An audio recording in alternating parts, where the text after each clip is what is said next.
Hello everyone, welcome to today's discussion on dunki root.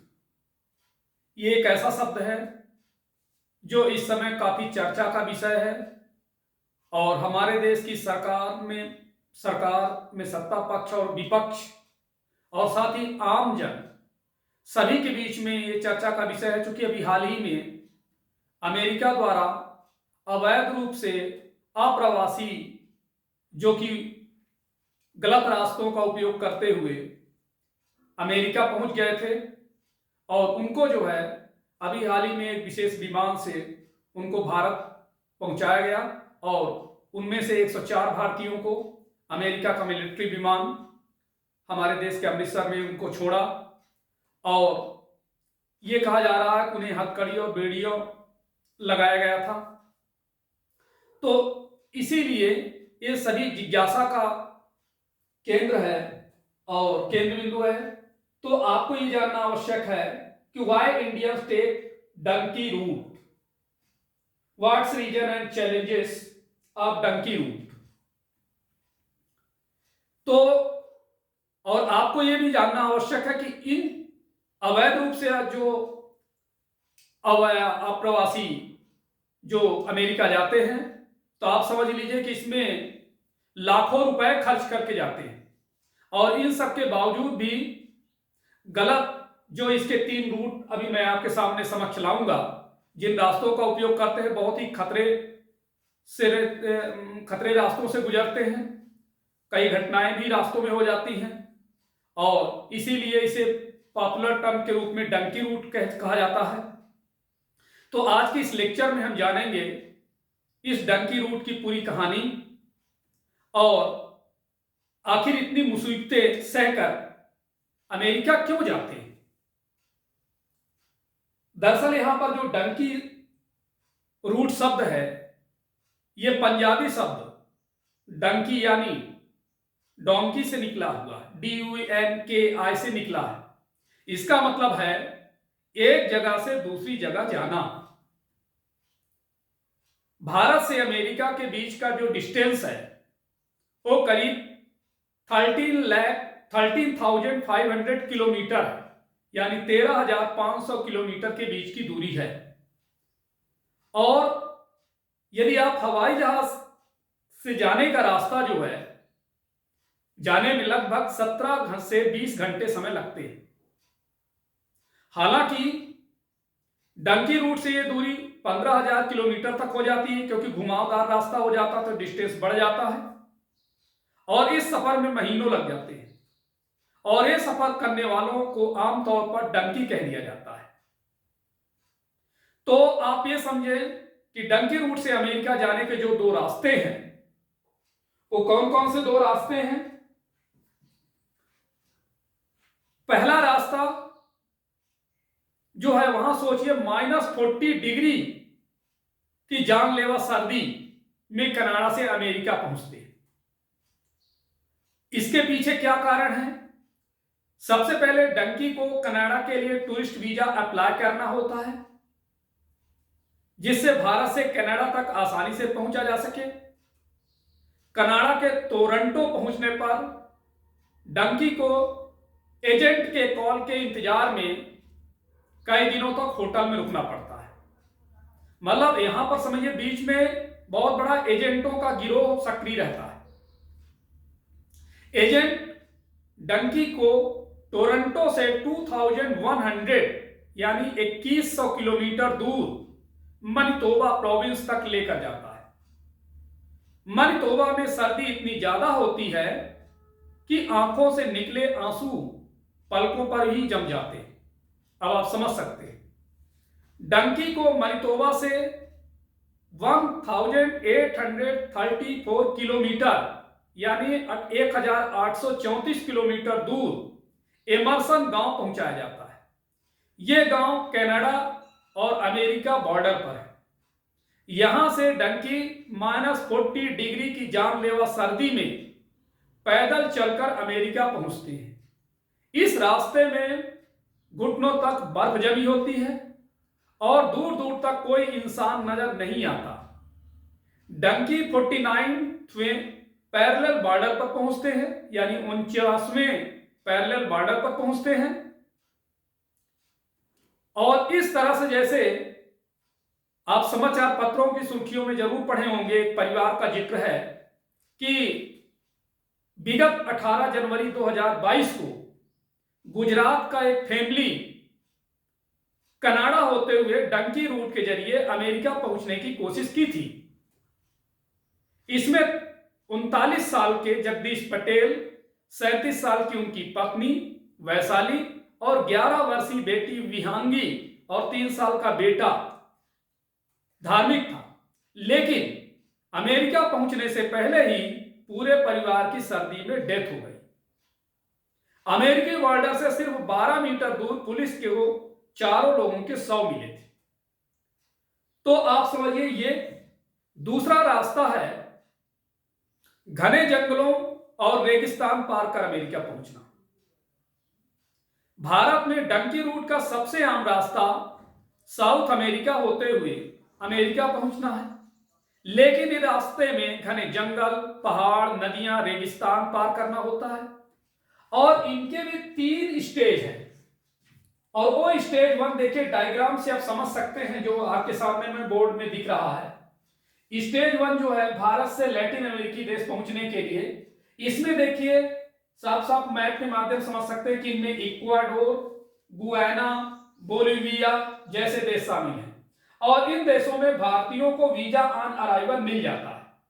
इसका मतलब यह है कि इन देशों में जाने के लिए पहले से वीजा लेने की आवश्यकता नहीं है और ऑन द स्पॉट वीजा दे दिया जाता है। इसके बाद ब्राजील और वेनेजुएला समेत अन्य देशों में भारतीयों को आसानी से टूरिस्ट वीजा दे दिया जाता है। यहां से डंकी कोलंबिया पहुंचते हैं। और डंकी रूट इस बात पर डिपेंड करता है कि जिस एजेंट के माध्यम से आप जा रहे हैं उसके संबंधित देशों में कितने कनेक्शन हैं। हालांकि लैटिन अमेरिकी देशों में पहुंचना कठिन नहीं है, फिर भी यहां पहुंचने में 10 महीने लग जाते हैं। स्टेज 2 देखिए, लैटिन अमेरिकी देशों से अमेरिकी बॉर्डर पहुंचना। यहां पर देखिए मैप से समझ सकते हैं कि कोलंबिया पहुंचने के बाद डंकी पनामा में दाखिल होते हैं। और इन दोनों देशों के बीच खतरनाक जंगल डेरियन गैप है। इसे पार करना बेहद जोखिम भरा है। बीच रास्तों में नदी नालों के बीच में जहरीले कीड़े और सांप का हमेशा डर बना रहता है। यह जंगल डेंजरस क्रिमिनल्स के लिए भी जाना जाता है और यहाँ डंकी से लूट होती है। महिला हो या पुरुष, यहाँ के अपराधी इनके साथ रेप तक करते हैं। कई बार डंकी अगर थोड़ी भी देर के लिए सो गया तो सांप उसे डस लेता है। इस जंगल में डंकियों की लाशें मिलना कोई नई बात नहीं है। यहां कोई सरकार नहीं है। अगर किस्मत ने साथ दिया और सब कुछ ठीक रहा तो डंकी 10 से 15 दिन में 105 किलोमीटर पैदल चलकर पनामा का जंगल पार कर जाता है। अब हम बात करते हैं स्टेज 3। यह मैक्सिको से बॉर्डर क्रॉस करके सीधे अमेरिका में दाखिल होना है। आप मैप के माध्यम से देख सकते हैं कि अब डंकी को मैक्सिको से यूएस बॉर्डर जाना होता है। रास्ते में अलग अलग तरह की मुसीबतें हैं। सर्दी के साथ बीच में रेगिस्तान भी पड़ता है। इसके बाद डंकी पहुंचता है यूएस मैक्सिको सीमा पर, जहां 3140 किलोमीटर लंबी दीवार बनी हुई है। डंकी इसी को कूदकर अमेरिका में प्रवेश करते हैं। जो लोग दीवारों को पार नहीं कर पाते वे रियो ग्रांडे नदी को पार करने का खतरनाक रास्ता चुनते हैं। तो इस तरह से आप समझिए, तो ये जो अभी हाल ही में इतना ज्यादा चर्चित मुद्दा है, खासकर 5 फरवरी 2025 को भारत वापस आए अवैध अप्रवासी हरजिंदर सिंह ने बताया कि 2020 में उनके ग्रुप ने 10 दिनों में पनामा के जंगल को पार किया था। 5 दिनों तक उन्हें खाने पीने के लिए कुछ भी नहीं मिला। इस दौरान उन्हें रास्ते में करीब 40 डेड बॉडी मिली, जिनमें ज्यादातर कंकाल बन चुके थे। अगर कोई डंकी पनामा जंगल से नहीं जाना चाहता तो उसे कोलंबिया से 150 किलोमीटर लंबी नदी पार करनी होती है। यहां से डंकी सेंट्रल अमेरिका के देश निकारागुआ के लिए नाव लेते हैं। नाव से सफर करने के बाद दूसरी नाव में ट्रांसफर होते हैं जो मैक्सिको के लिए जाती है। इस नदी में बॉर्डर पुलिस पेट्रोलिंग तो करती है, नदी में खतरनाक जानवर भी जान लेने के लिए तैयार रहते हैं। इसके बाद डंकी ग्वाटेमाला पहुंचता है। ह्यूमन ट्रैफिकिंग यानी मानव तस्करी के लिए ग्वाटेमाला एक बड़ा कोऑर्डिनेशन सेंटर है। अमेरिकी बॉर्डर की ओर बढ़ते हुए यहां डंकी को दूसरे एजेंट को हैंडओवर किया जाता है। अब एक और कहानी आप समझिए, सुनिए। वर्ष 2023 की बात है जो बीत चुका।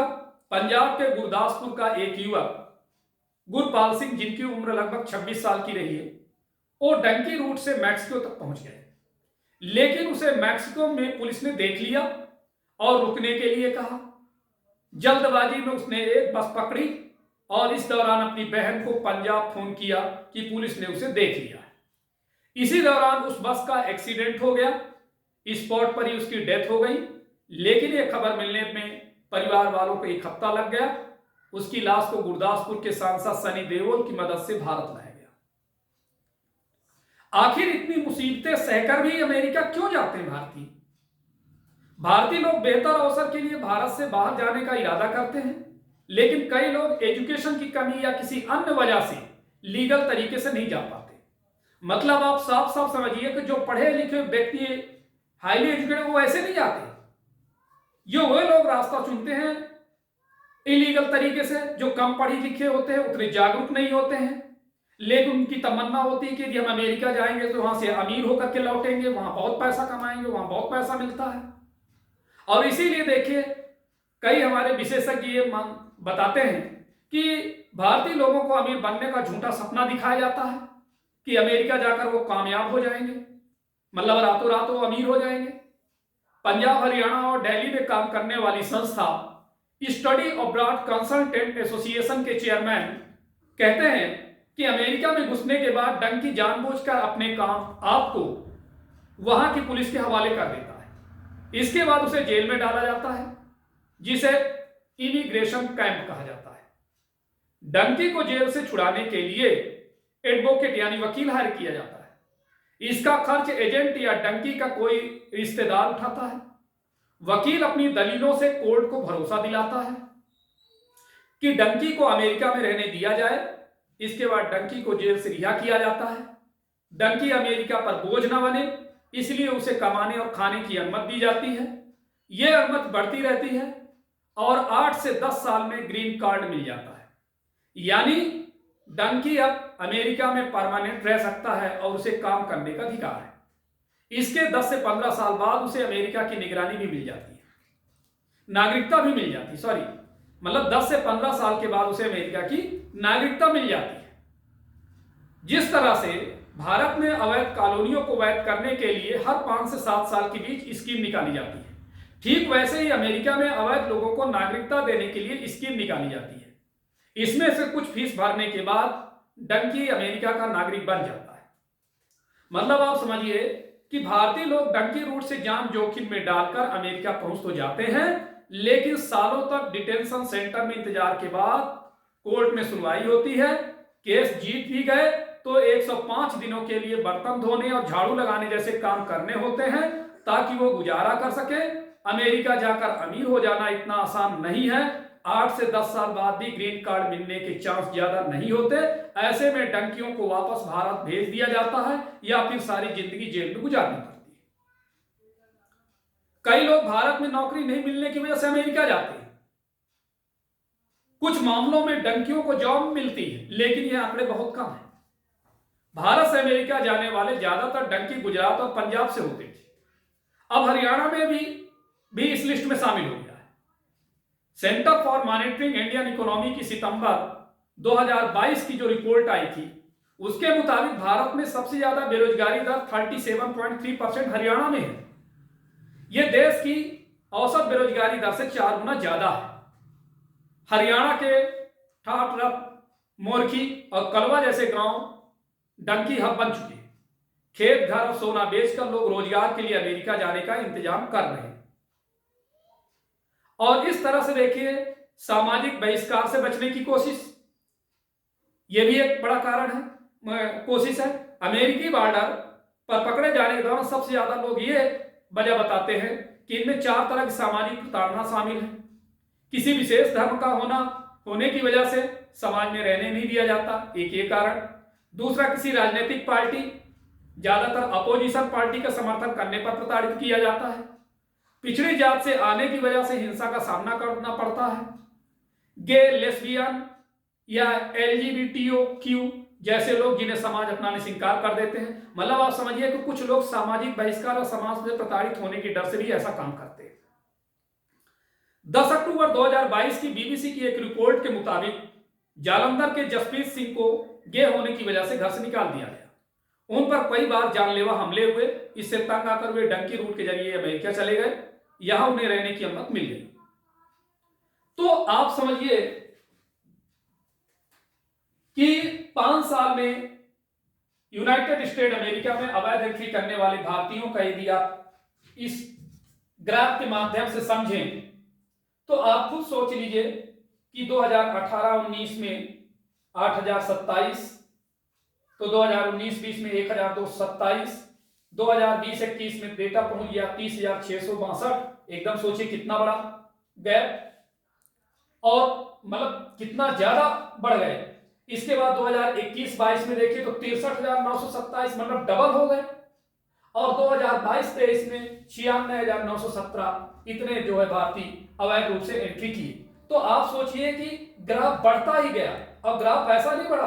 अब आप समझ लीजिए कि सबसे ज्यादा पहले शुरुआत में 2018-19 में हुआ, फिर 2019-20 में कम हुआ, 2020-21 में एकदम बढ़ गया, और फिर इसके बाद दोगुना बढ़ता ही गया। तो इस तरह से अमेरिका पहुंचने के लिए लगभग आप समझिए कि जो समाचार पत्रों के माध्यम से हमें जानकारी प्राप्त हुई उसके मुताबिक लगभग 70 लाख तक का खर्च करते हैं लोग। भारत से एक डंकी के अमेरिका पहुंचने का औसत खर्च 20 से 50 लाख रुपए है। कभी कभी ये खर्च 20-70 लाख तक पहुंच जाता है। और ये जो पैसा है ये 3 किस्तों में से होती है पेमेंट, यानी 3 किस्तों से पेमेंट करते हैं। पहली किस्त भारत से निकलने पर, दूसरी किस्त कोलंबिया बॉर्डर पहुंचने पर, और तीसरी किस्त अमेरिकी बॉर्डर के पास पहुंचने पर। यानी पैसों का भुगतान नहीं होने पर एजेंटों के गिरोह मैक्सिको या पनामा में डंकी की हत्या करके पीछा छुड़ा लेते हैं। तो अब आप सोचिए कितना मतलब डरावना सफर है और कितना बड़ा रिस्क लोग लेते हैं। अरे यही चीज यदि यहाँ अपने देश में करें और तो बहुत अच्छे तरीके से लाइफ जी सकते हैं। तो इस तरीके से जिन लोगों के मन में ऐसा हो कि नहीं भैया हम अमेरिका पहुंच जाएंगे तो वहां बहुत जल्दी अमीर हो जाएंगे, वहां ऐसा मिल जाएगा, तो ऐसा नहीं है। जो पढ़े लिखे लोग, हाईली एजुकेटेड, यहाँ से अच्छे अच्छे संस्थानों से पढ़ के जाते हैं, जिनका एक प्रॉपर वहां भी कंपटीशन देना पड़ता है, वहां भी परीक्षाएं देनी पड़ती है, उनके भी मापदंड होते हैं, फिर जाकर उनको मिलता है। इतना ईजी नहीं होता। इसलिए शॉर्टकट का रास्ता नहीं है कि शॉर्टकट के रास्ते से आप जो है अमीर बन सके। तो आज इतना ही, धन्यवाद।